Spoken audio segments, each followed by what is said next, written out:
Maithili TikTok music के मनमोहक गीत जरूर सुने और अच्छा लगे तो चैनल को सब्सक्राइब करें।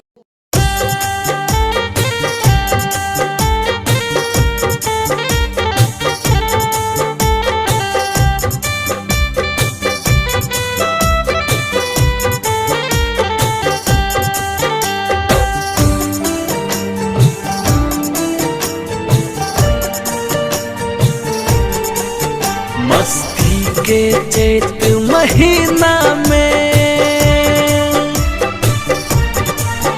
मस्ती के चैत महीना में छोड़ी गेलो अपन गाँव। हमर सजनी है ये सजनी, हमर सजनी हे ये सजनी। मस्ती के चैत महीना में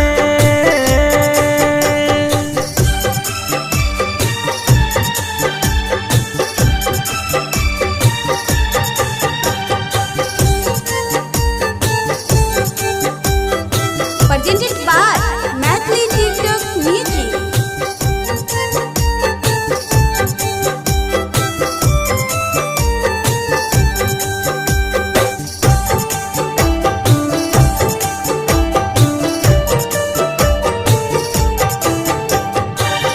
सरसों फुलाल मुस्का मुस्का देख के मन काना लागल।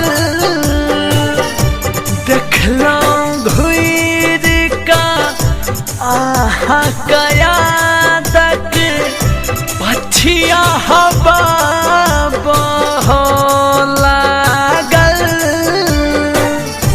असगर छोड़ के मुँह मोड़ के गेलो अपन गाँव। हमर सजनी हे ये सजनी, हमर सजनी हे ये सजनी। मस्ती के चैत महीना में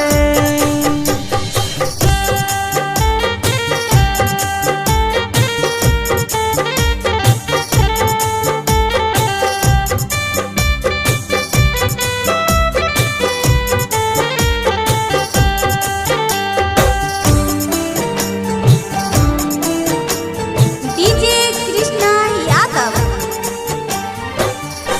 मौसम कहैया रे बौराबा बिरहन बन घुमै छकिया।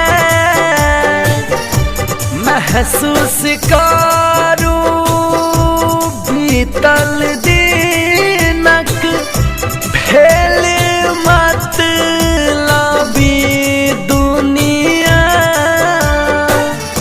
मनोज दीवाना का छल दीवानी ओ भेला बेईमान। हमर सजनी हे ये सजनी, हमर सजनी हे ये सजनी। मस्ती के चैत महीना में छोड़ी गेलो अपन गाँव। हमर सजनी हे ये सजनी, हमर सजनी हे ये सजनी। मस्ती के चैत महीना